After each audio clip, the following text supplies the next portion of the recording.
తర్వాత రాజ్యము బాగుండాలి. అందుకే మంత్రుల్ని ఎలాంటి వాళ్ళని నియమించావు భరత అని అడుగుతున్నాడు. 14 ఏళ్ల వరకు మా అన్నగారు వచ్చే వరకు నేను సింహాసనం తీసుకోను, సింహాసనం మీద నువ్వే ఉంటానని చెబుతున్నావు కదా, మంత్రుల్ని ఎలాంటి వాళ్ళని నియమించి? ఎందుకంటే అప్పటికే ఇక్కడికి వచ్చేసరికి ఒక 6 నెలలు పరిపాలన అయింది. అక్కడ వనవాసానికి వచ్చాక ఒక 6 నెలలకు ఇప్పుడు భరతుడు వచ్చాడు. అందుకని ఎలా ఉన్నారు రాజులు? నాన్నగారి కాలంలో ఉన్నట్టే ఉన్నారా? ఏమైనా తేడాలు ఉన్నాయా? కచ్చిత్తే తాత మంత్రినక కచ్చిదాత్మసమాశూరాక శృతవంతో జితేంద్రియాక. రాజైన వాడు ఎటువంటి మంత్రుల్ని నియమించుకోవాలో చెబుతున్నాడు. ప్రాంతాలను బట్టి మంత్రులు, కులాలను బట్టి మంత్రులు, వర్గాలను బట్టి మంత్రులు నియమింపబడకూడదు. ప్రజ్ఞని బట్టే నియమింపబడాలి, ఇంద్రియ నిగ్రహాన్ని బట్టే నియమింపబడాలి. అలా నియమించేటువంటి ధైర్యం ప్రధానమైన నాయకుడికి ఉండాలి. అప్పుడే రాజకీయాలన్నీ బాగుంటాయి. వారిని సంతృప్తి చెందించడానికి, వీరిని సంతృప్తి చెందడానికి మంత్రిపదకి ఎవరూ సంతృప్తి చెందరు, ఎప్పుడూ అసంతృప్తిలో మిగులుతూ ఉంటాయి. ఎటువంటి వాళ్ళు మంత్రులుగా ఉండాలో రామాయణంలో స్పష్టంగా చెప్పాడు. అందుకే రామరాజ్యం రామరాజ్యం రామరాజ్యం ఉంటాం. అప్పటికి కచ్చిద ఆత్మసమాశూరాక శృతవంతో జితేంద్రియాక కులీనాశ్చ కులీనాశ్చ ఇంగితజ్ఞాశ్చ కులీనాశ్చ ఇంగితజ్ఞాశ్చ కృతాస్తే తాత మంత్రినక. ఖచ్చితాత్మసమాక. మంత్రులు ఎప్పుడు ముఖ్యమంత్రితో, రాష్ట్ర ప్రభుత్వంలో అయితే, కేంద్ర ప్రభుత్వంలో అయితే ఇంచుమించు ప్రధానమంత్రితో సమాన స్థాయి కలిగిన వాళ్ళే ఉండాలి, సీనియర్లే ఉండాలి. కొత్త వాళ్ళని మంత్రులుగా పెడితే ఏమవుతుందో తెలియదు. కొత్త వాళ్ళని అవసరమైతే సహాయ మంత్రిగా పెట్టి పెద్ద మంత్రి దగ్గర అభ్యాసం చేయించాలి. నేరుగా కేబినెట్ మంత్రి పదవి ఇచ్చేస్తే ఆయన ఏం చేస్తాడో తెలియదు. 30 ఏళ్ళ కుర్రాడు. ఎప్పుడు ఆలోచనలు పెద్దవాళ్ళవి, ఆచరణ యువతరానివి అయితే దేశమంతా బాగుంటుందండి. దేశమంతా బాగుంటుంది. ఆలోచనలు పెద్దవాళ్ళవి, ఆచరణ యువతరాన్ని. ఇవాళ కొందరు ఎలా తయారైనట్టు ఆలోచన మాదే, ఆచరణ మాదే, నువ్వు మూల కూర్చో బట్టల మూటలాగా అయిపోయింది ఇక్కడ. అందుకే సంవత్సరాలు నాశనం అయ్యాయి. ఆచరణ మాదే, ఆలోచన మాదే. నీ ఆలోచన ఎవరికి కావాలి? మొతక ఆలోచన, మొసలాలోచన. మొతక మొసలే కాదమ్మా. రామరాజ్యం లాంటి సంసారాలు మళ్ళీ ఉండాలంటే పెద్దల మాటకి విలువ ఇవ్వాలి. దాన్ని ఆచరించవలసింది యువతరం బాధ్యత. ఈ వ్యాపారం పెట్టద్దు అని తండ్రి చెబితే పెట్టద్దు, తల్లి చెబితే పెట్టద్దు, మనిషి ఉద్యోగమే చేసుకో. ఈ ఆస్తి నేను అమ్మను అంటే వాళ్ళని అనడానికి వీల్లేదు. వాళ్ళు ఉన్నంతవరకు వాళ్ళ పేరు అలా ఉండాల్సిందే. అది వాళ్ళు బిడ్డలా చూసుకుంటారు. ఆ ఆస్తిని కానీ, ఆ కర్మాగారాన్ని కానీ, దేన్నైనా సరే. అమ్మేస్తే వాళ్ళు ఏదో పొలం అమ్మేసాం, ఇల్లు అమ్మేసాం అనుకోరండి. బిడ్డను అమ్మేసినట్టే భావిస్తారు. భయంకరమైన రోగాలు వస్తాయి తర్వాత వాళ్ళకి ఆ బెంగ కారణంగా. ఎందుకు రప్పించాలి అవన్నీ? అదే పిల్లల కర్తవ్యం. ఆత్మసమాహ. ముఖ్యమంత్రితో సమానంగా, ఇంచుమించు సమాన స్థాయిగా ఉండాలి. శూరాక. వాళ్ళు స్వయంగా పరాక్రమవంతులై ఉండాలి. ఈవేళ అనేక రాజకీయాల్లో కేంద్రం రాష్ట్రం సహా ఇబ్బంది ఏమిటంటే పోలీసుల పని నాయకులకు కాపలాగాడమే సరిపోతుంది. దేశంలో నేరాలు పట్టించుకుందుకు మనుషులు లేరు, తీరిక లేదు వాళ్ళకి. ఒక్కొక్కరికి 2 3, ఇంటి దగ్గర 3, అక్కడ 3. ఇంత భయం ఉన్నవాళ్ళు మంత్రులు ఎందుకు పనిలేక? అదే శూరాక. నీకు వచ్చిన ఆపద నువ్వు ఎదుర్కోవాలి. మహా అయితే ఒకడు ఉంటాడు, నలుగురు దేనికి? నీ ఒక్క ప్రాణమే అంత ముఖ్యమైతే ప్రజల ప్రాణాలు. అందుకే పోలీసులు ఎవరికి ఇప్పుడు వేరే ఎక్కడ జరిగితే మాకు ఖాళీ లేదండి అని చెప్తున్నారు వాళ్ళు.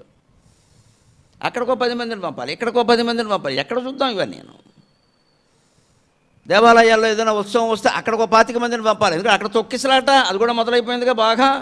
ఎందుకంటే ఒకరోజు మనం తోసుకుని వెళ్ళిపోతాం. తోసుకుంటే కానీ ముక్తి రాదు. అసలు తోసేయవలసినవైనా తోసేయడు ఇంట్లోంచి. తోసుకోవలసిన విషయాలు చాలా ఉంటాయి. వాడు తోయడు, గుళ్ళోకి తోసుకుంటూ వెళ్ళిపోతాడు. పైగా అది పుణ్యమని మాట్లాడతాడు. ఆ రోజే వెళ్ళాలి, అప్పుడే చూడాలి. బద్దన కొడితే కానీ వెంకటేశ్వరం కనపడ్డాం. తర్వాత మన్నాడు ద్వాదశిలో నేను కూడా బద్దలు కొట్టేయడం ఖాయం. మొహమాటం లేదు ఇక్కడ. నా గుడి ఎందుకు బద్దలు కొట్టేవారు ఆయన? ఈ పిచ్చే వదులుకోవాలి. ఏ రోజైనా వెళ్ళొచ్చండి, మిగిలిన రోజుల్లో వెళ్ళండి. ఎంతమంది చూసినా హాయిగా చూడొచ్చు. ఇప్పుడు ఎందుకు వచ్చారండి? ఏ దర్శనం ఉందని వచ్చారమ్మా?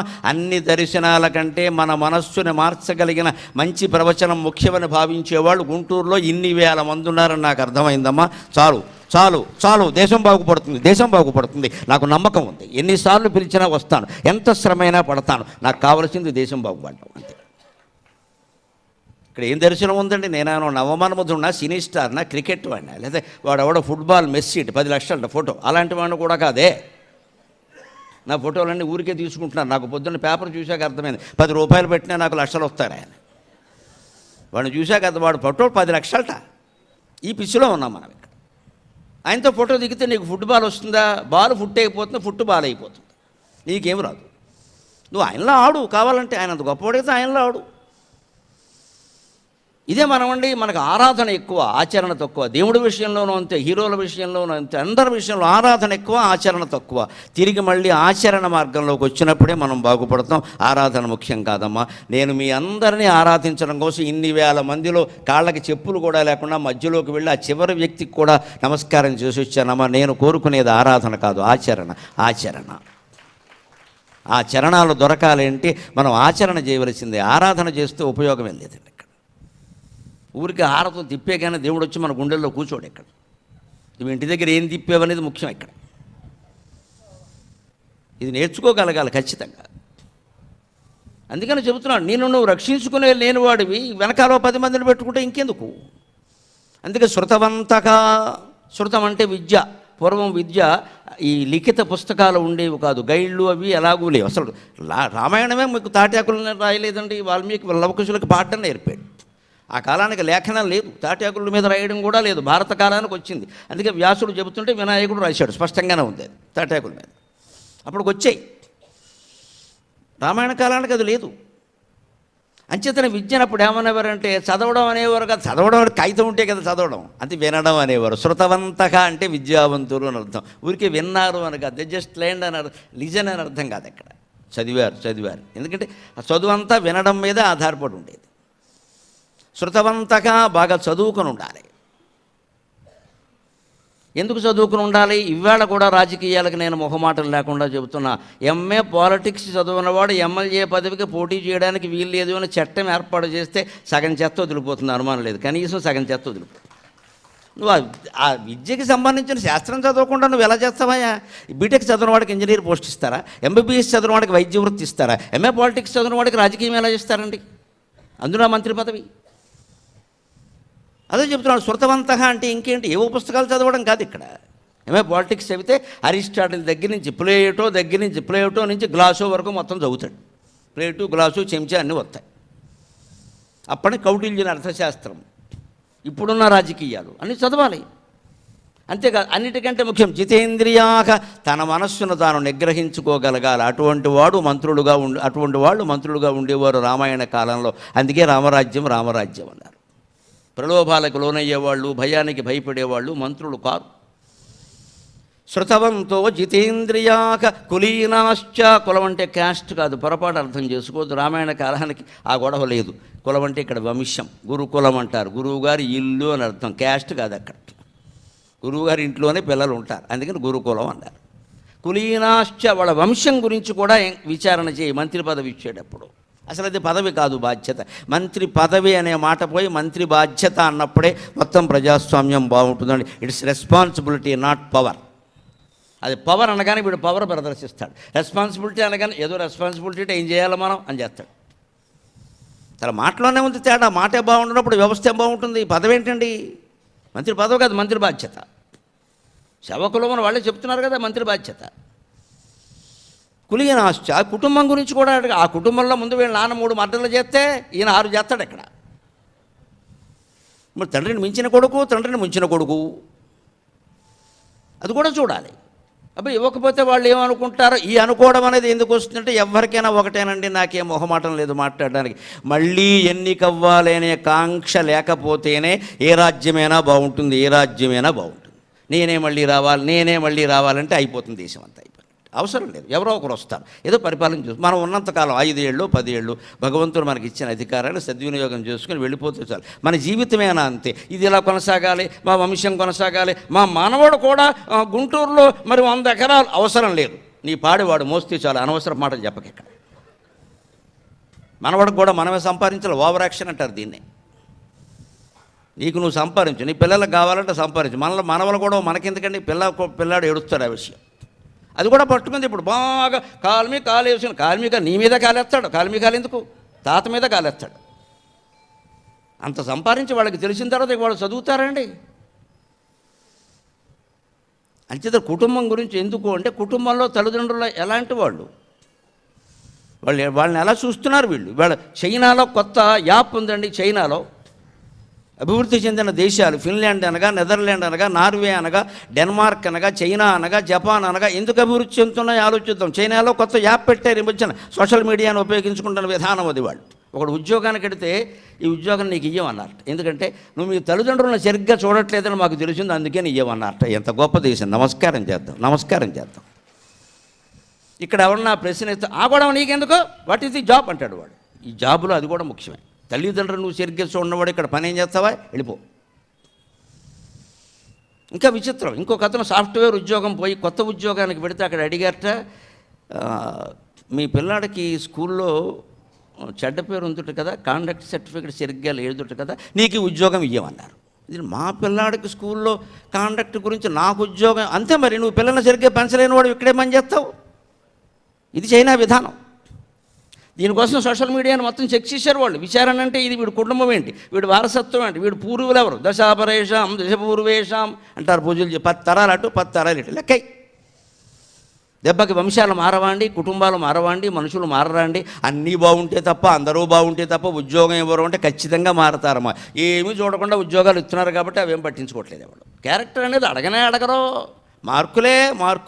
మార్కులు మూర్ఖులకు కూడా వస్తాయండి, కానీ జ్ఞానం మాత్రం కష్టపడి ఆర్జిస్తేనే వస్తుంది, లేకపోతే రాదు. అది ఖచ్చితంగా మార్కులు బట్టి మనుషులు నిర్ణయించడం ఏంటి, అర్థం లేనమాట.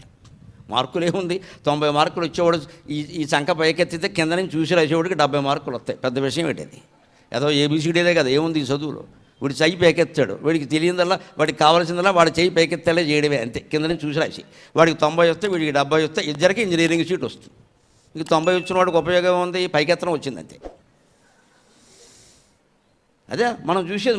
మార్కులు రావడానికి బోల్డ్ ఉపాయాలు ఉన్నాయి. మూర్ఖత్వం పోవడానికి ఉపాయం ఏది, భర్తృహరే చెప్పలేకపోయాడు. మనం ఏం చెబుతాం ఇక్కడ?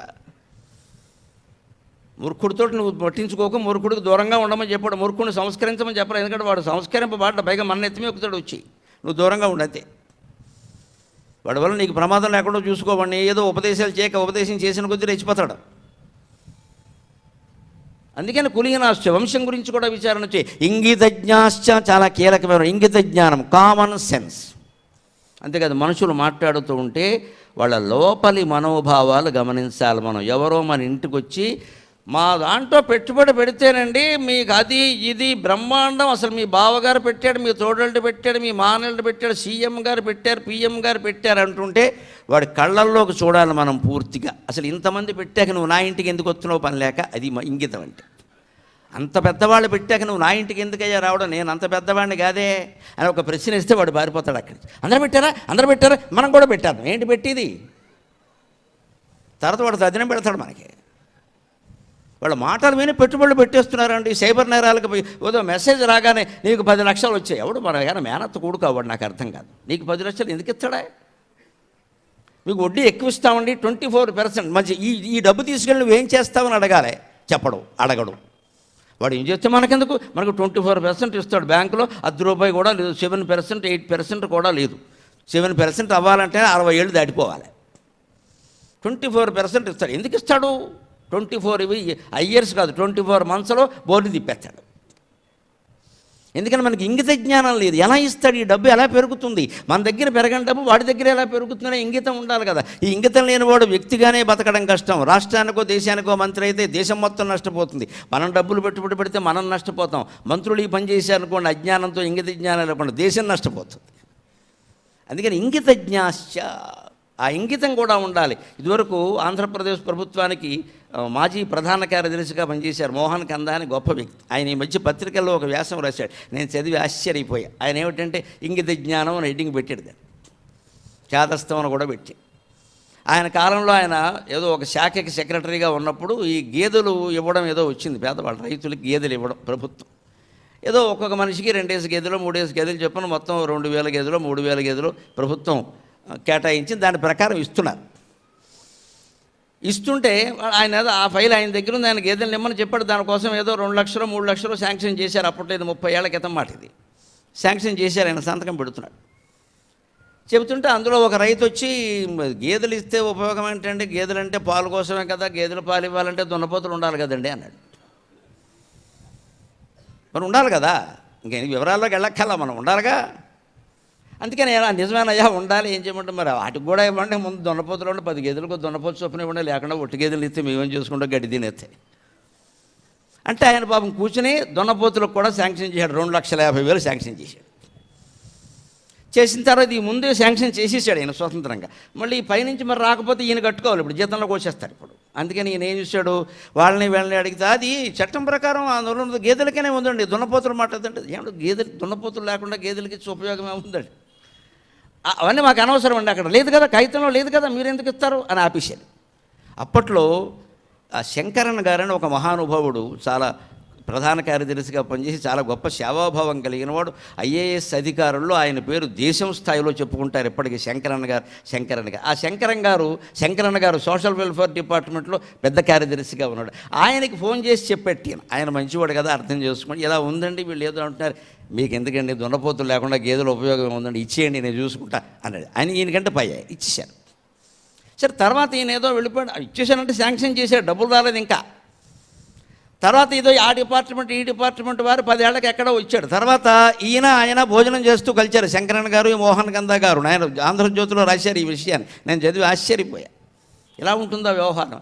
ఆ భోజనం చేస్తుంటే ఆయన అన్నట్ట శంకరన్ గారు, మోహన్ కందా గారు, నాకు ఈవేళ పొద్దున్న ఫోన్ వచ్చింది, మనం 10 ఏళ్ల క్రితం దున్నపోతుల గురించి మాట్లాడుకున్నాం, వాటి డబ్బులు ఇంకా క్లియర్ చేయలేదు కదా అన్నాడు. 10 ఏళ్ళు అయింది, నాకు ఫోన్ వచ్చిందండి, ఎందుకంటే అది కాగితం రాస్తున్నారు జవాబు ఇస్తున్నారు, దున్నపోతులు ఉన్నాయో చచ్చిపోయో కూడా వాడికి తెలియదు, మొత్తం డబ్బులు ఇచ్చిన వాళ్ళు ఇచ్చేసారు, పైనుంచి రాలేదు అంటున్నారు. చివరికి నేనే శాంక్షన్ చేసిన దాన్ని ఇమ్మని చెప్పానండి అని ఆయన చెప్పాట.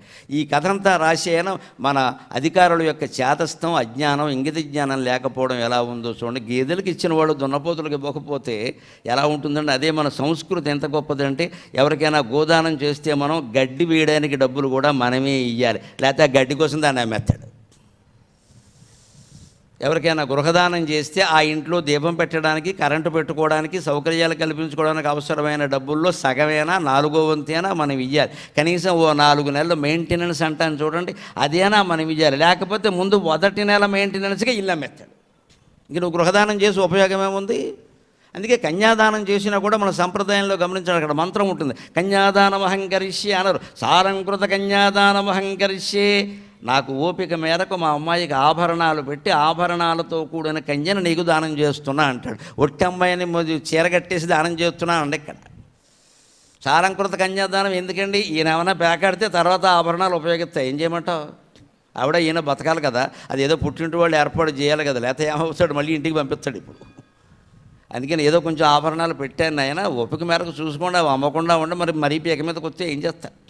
అందుకని పుట్టింటి వారు కొంత ఇవ్వాలి అని చెప్పారు. అంతేకాదు మాతామహుడు, తల్లిదండ్రులు కూడా బాలతోడుగాని కొడుగుతారు, పుట్టింట్లో పోసుకుంటుంది కదా ఆవిడ. ఈ పిల్ల పుట్టినప్పుడు మాతామహుడు ఏదైనా అమ్మాయికి కాస్త దుద్దులో కంఠకారమో ఏదైనా చేయిస్తే అది కూడా బాలతోడుగు అంటారు. అది కూడా పిల్ల పెళ్లితో పాటు అత్తారింటికి వెళ్ళవలసిందే, వీళ్ళు అమ్మేయకూడదు దాన్ని. మాతామహుడు ఎందుకు ఇచ్చాడు, అమ్మాయికి జీవితాంతం ఉండాలని. ఇవన్నీ మనకు సంప్రదాయాలు ఎందుకున్నాయంటే రక్షణ. మీరు అమ్మాయిని ఇస్తూ డబ్బులు ఇవ్వకపోతే, ఏ దానం చేసినా, గృహదానం చేస్తూ డబ్బులు ఇవ్వకపోతే, గోదానం చేస్తూ డబ్బులు ఇవ్వకపోతే మెయింటెనెన్స్ అన్న సమస్య ఉంది ఇక్కడ, నిర్వహణ లాగా. అందుకని ఈ ఇంగిత జ్ఞానం ఉండాలి మంత్రులకు. ఉంటే ఏదైనా శాంక్షన్ చేసేటప్పుడు నిజమేనంటే ఆ మాట అనేది ఏమిటి, ఇవి ఉంటే ఉండాల్సిందే కదా అని చేస్తారు. అందుకని ఇంగిత జ్ఞానం ఉందా మంత్రులకి. కృతాస్తేతాత మంత్రినక, అటువంటి వాడనే మంత్రులుగా పెట్టుకున్నావా అన్నాడు. ఇప్పుడు ఇంకోటి చెబుతున్నాడు ఖచ్చితంగా, నీ మంత్రులు కానీ నువ్వు కానీ అధికారులు కానీ ఎవళ్ళు ప్రజల పట్ల భయంకరంగా ప్రవర్తించట్లేదు కదా అని చెబుతూ, ఎవరు ప్రవర్తిస్తే ఎవరు అదుపులో పెట్టాలో కూడా చెబుతున్నాడండి. అది రామాయణ కాలం నాటి రాజనీతి.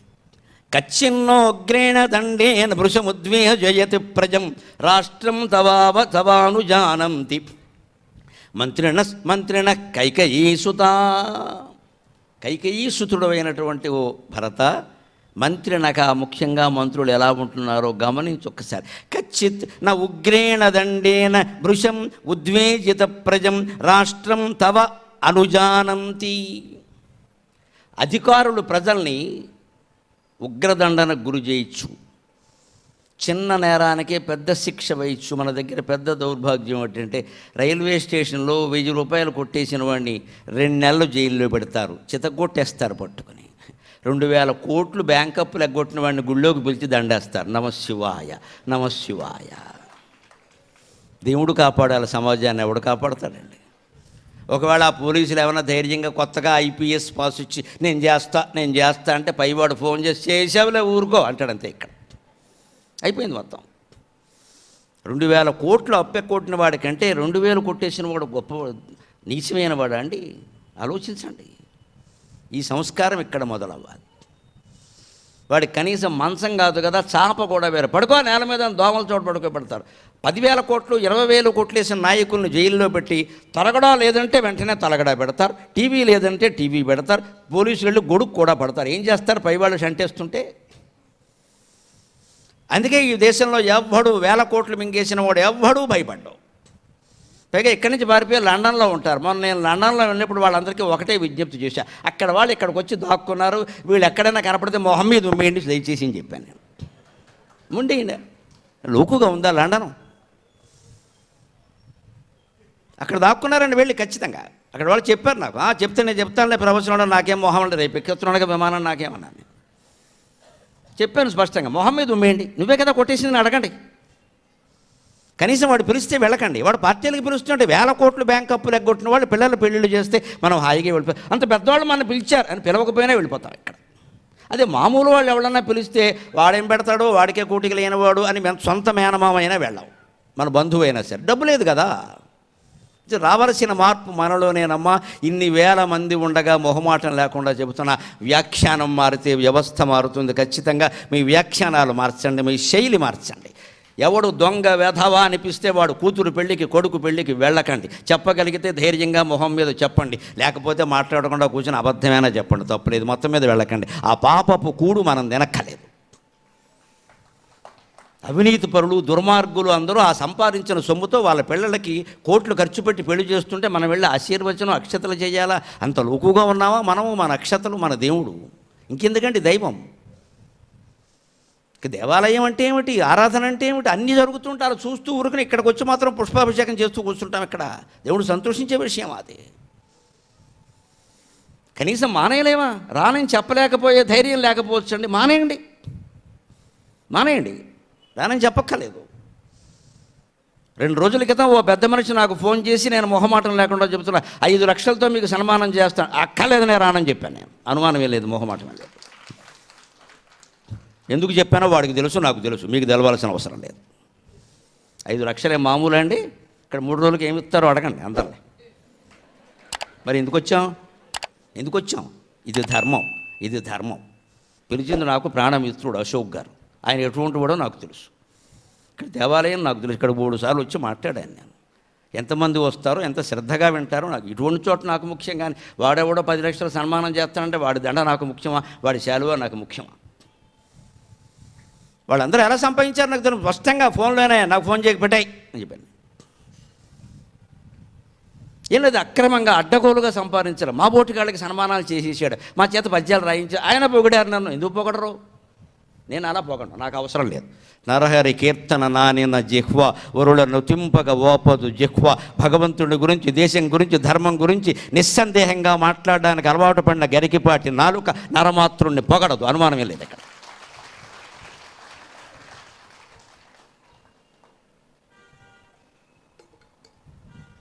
డబ్బిస్తే వాడు ఎలా సంపాదించాడనేది కూడా నాకు ముఖ్యమే. చెప్పగలిగితే ధైర్యంగానే చెబుతాం, లేత వంకెడతాం, ఏం పర్వాలేదు. ప్రాణవిత్త మానభంగ బంధు వంకవచ్చు అన్నాడు ఖచ్చితంగా, ధర్మం కోసం. అంతేగాని వెళ్ళిపోతూ ఉంటే లోకమైపోతూ ఉండే. ఇక్కడ ఇంకా పాండిత్యం ఎందుకు, ప్రజ్ఞ ఎందుకు, ధర్మం ఎందుకు? ఆ మాత్రం ఉండలేమా అండి? ఇన్ని వేల మంది ఉన్నారు, ఆలోచించండి. గుంటూరు అంతా మారిపోతుందండి 3 రోజుల్లో, అనుమానం ఎలా? మీరందరూ నేను చెప్పిన మాటల్లో మీకు నచ్చినవి, ధర్మం అనిపించినవే ఆచరిస్తే ముందు చైతన్యం గుంటూరులోనే మొదలవుతుందండి, అనుమానమే లేదు. ఇక్కడ ఆచరణలో పెట్టాలి. ఆయన అలాగే చెప్తారంటే అలాగా ఆ చెప్పిన దాన్ని ఆచరించాలి కదా. అందుకని చెబుతున్నాడు ఇక్కడ ప్రత్యేకంగా. ఎక్కడ మంత్రులైన వాళ్ళు ఏం చేస్తున్నారో గమనించాలి. భృశం ఉద్వేజిత ప్రజం.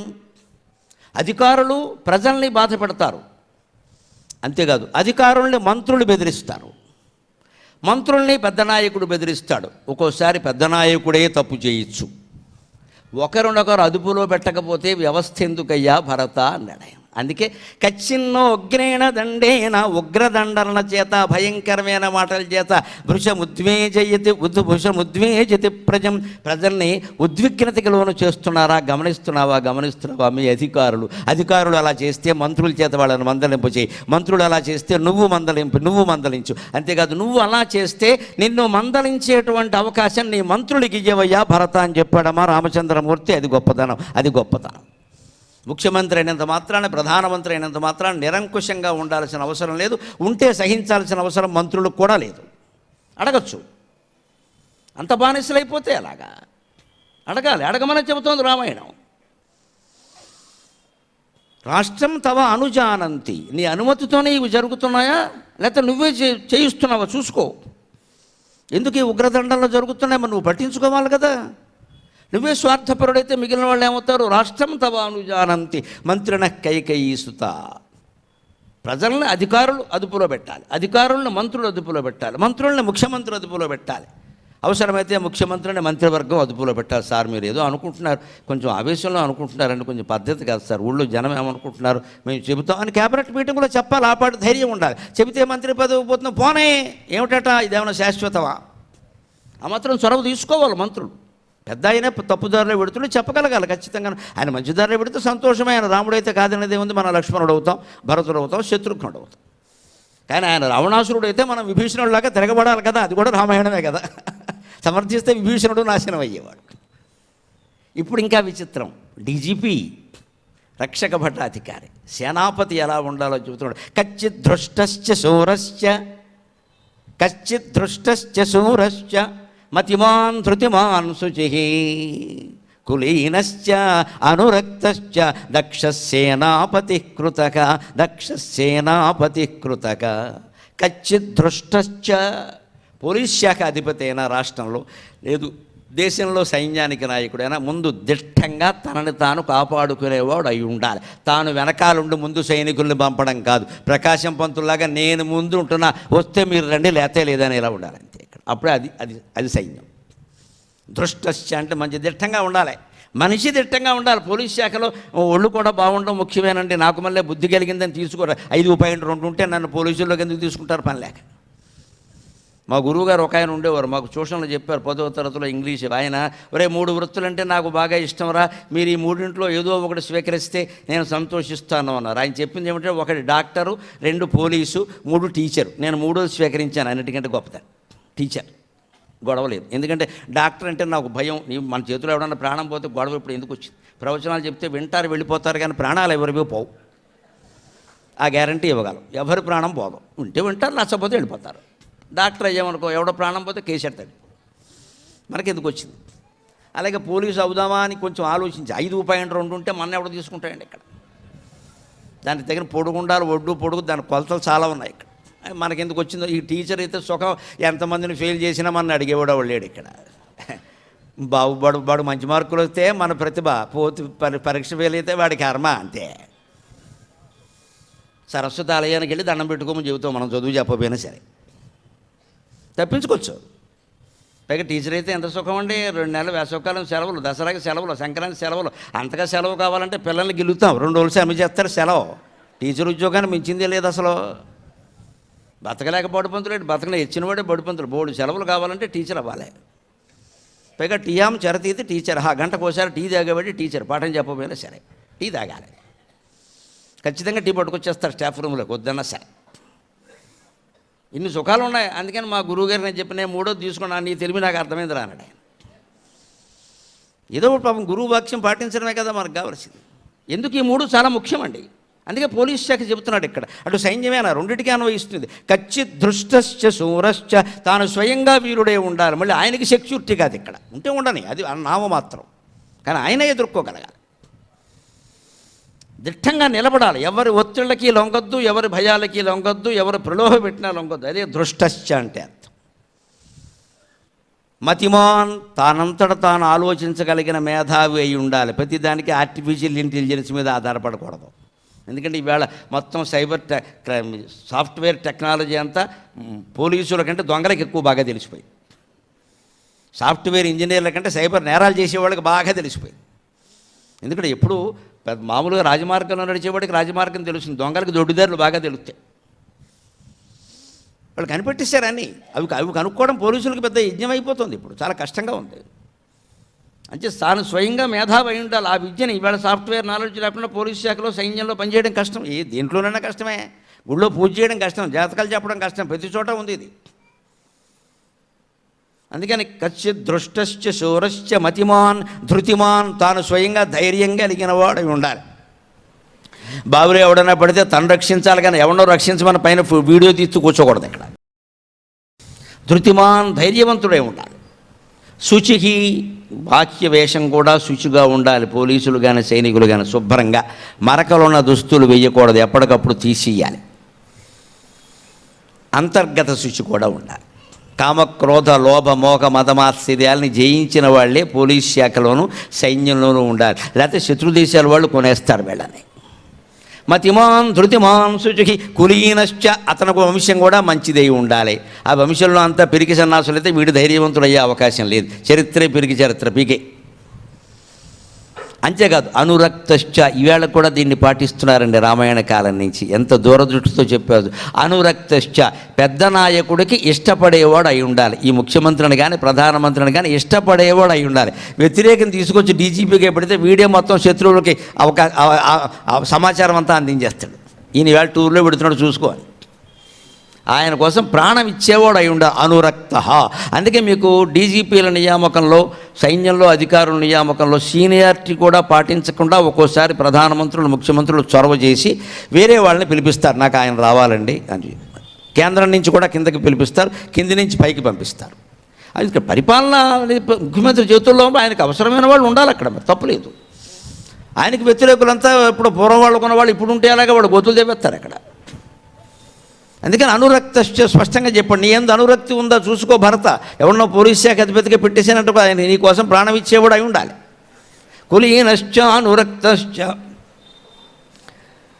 దక్ష సేనాపతి కృతగా, దక్షుడైన వాడు అంటే శీతవాతాతపాలకి తట్టుకోవడం. కాస్త మార్గశిరమాసంలో చలి పెరిగిందనగానే దుప్పటి కప్పేయకూడదు. కొంతమంది మహానుభావులు ఉంటారు ఇంటా బయట కూడా. మధ్యప్రదేశ్లో మబ్బేస్తే ఇక్కడ మఫ్లో జుట్టేస్తాడు. నమశివాయ. మధ్యప్రదేశ్లో వేసింది మబ్బు, గుంటూరులో కాదు. అయ్య బాబోయ్ అది వచ్చేసింది అంటే ఇంక రాకుండానే. ఇలాంటి వాళ్ళు మనకి ఇంట్లో కనపడతారు. ఈ పోలీస్ శాఖ పనికిరారు. ఇంట్లో అయితే వేరే విషయం ఏదో కూర్చుంటారు. బాగా చలేసిన, బాగా వేడైన ఒక కుంభవృష్టిలో ఒక పరిగెట్టాల్సి దొంగ పరిగెడుతున్నాడు. వాడు పరిగెట్టిన పోలీసు పరిగెట్టకపోతే ఎలాగ? వాన కురుస్తుందని గొడుగేసుకొస్తాంటే దొంగ ఉన్నాడు అక్కడ, వాడు బారిపోతాడు. అదే అన్నిటినీ తట్టుకోగలగడం. కులీనశ్చ అనురక్తశ్చ దక్షక అంటే సమర్థుడు. దక్ష సేనాపతి కృతక, అటువంటి వాడిని సేనాపతిగా పెట్టుకున్న దేనికి లొంగకుండా శిక్ష విధించాలంటే విధించాలి ఖచ్చితంగా. అటువంటి వాడిని సేనాపతిగా పెట్టుకోవయ్యా అన్నాడు.